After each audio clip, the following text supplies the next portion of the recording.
Hey guys, Jonathan here, and today we're winding back to 2019 to take a look at the Batman and Joker Escape set from LEGO DC. This was a 4+ set that retailed for $40. Yeah, $40 for only 171 pieces with 4 minifigs, 2 of which were truly exclusive and 1 of which is semi-exclusive. We'll talk about that in a minute, but adjusted for inflation in 2024, this set would cost $49.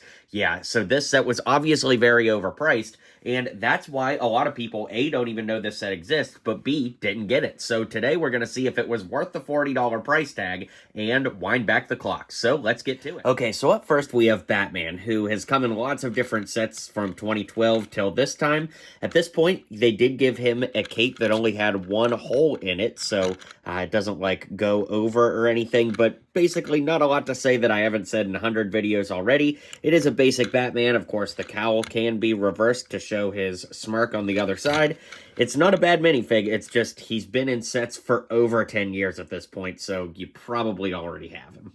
Now, interestingly, the guard minifigure here is exclusive to this set.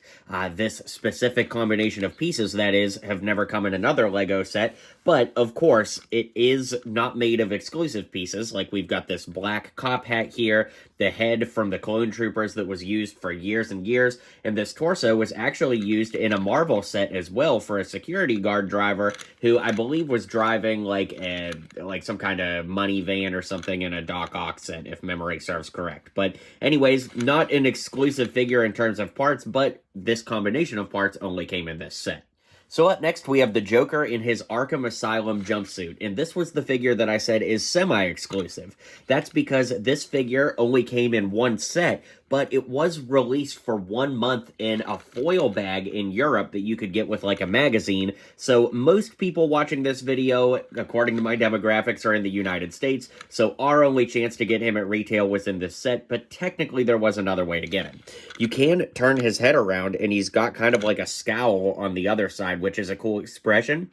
And then, of course, on this side, we've got his big yellow tooth grin. It's a great-looking minifig, and that Arkham jumpsuit is definitely cool. Up next is Harley Quinn, and I love this minifig. Of course, she comes with her baseball bat, iconic from the movies and shows and everything. She does have the same torso and legs as Joker. Makes sense because they're both inmates at Arkham in this story of the set.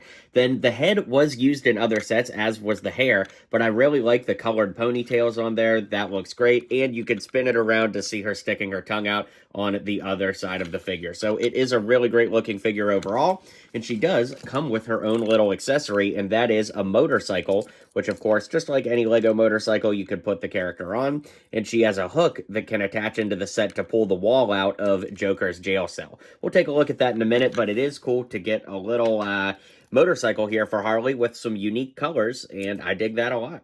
Okay, so Batman also gets a helicopter here. It's pretty basic. In fact, the entire helicopter is like one giant piece with just some extra pieces added for texture. The Bat logo printed circle pieces are nice, and of course the cockpit opens up so you can seat Batman inside behind the controls, and the propeller up top can spin. So not a lot going on here, pretty basic build, but it definitely adds to the story of the set. Okay, so here we go. You could see that the hook has been placed in the window, and when you pull the motorcycle, it pulls the whole wall out, and in this case, Joker was jumping for joy to get out of his jail cell. I can't say I blame him, and that brings us to the outside of the Arkham Asylum build. Now, with these 4+ sets, the one thing that they have going for them is that they never have stickers, because I guess LEGO's like, you know, trying not to give stickers to kids to make the builds as easy as possible. We do have a little security gate up front with a sewer grate right there and some greenery. I doubt that that's a reference to, like, Killer Croc and Poison Ivy, but just the fact that we could even have that conversation is kind of cool. There is a board that goes across the front door. Of course, you have to break that board off to open up the door. In fact, let's put the security gate up so you can see those giant doors open up front that allow you to drive or, I suppose, walk in. All the printing here is really nice with, like, the fall leaves, the security computer there. We've got a spider that's sticking to a stud here, as well as security lights. Then, as we move the camera up, there's actually a watchtower up top with these sirens, which when we flip it around, you can see there's a seat where you could put the security guard to watch over all of Arkham Asylum. So basically, he just sits in there a little something like that. Then as we move down, you can see that we have a watchtower up here. I guess the guard could be in there, something else could be in there, whatever. And we also have a purple hat, which I would suppose goes to the Joker, but it could be Mad Hatter as well.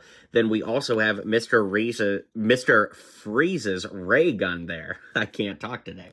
As we move down, we've actually got a TV on a ball hinge that can move that has the Joker doing his broadcast there. So that's kind of cool that overlooks the set. We have a little computer here. I'm not sure if this is like fear toxin or something, but again, I like the kind of ambiguous references here with the computer and, of course, some handcuffs. And then both of the sides of it have different jail cells for Joker and Harley. And, of course, it's all built on this big, giant green plate that uses these brown pieces to add the extra wings to the side. So again, the whole set itself is 171 pieces. Not really too crazy as far as piece count goes, but I do think that they did a good job of like making a playset the kids can play with and enjoy that wouldn't be too difficult to build for a 4+ builder. So let's go ahead and round out this video and call it a day. Alright guys, well needless to say, this is not worth $40 in any stretch of the imagination, but the minifigs are cool, there are some neat piece usages here, and of course, it does add to the DC collection in quite a cool way. So, let me know what you guys think in the comments down below, be sure to check out my other videos, and I'll see you guys on the next video.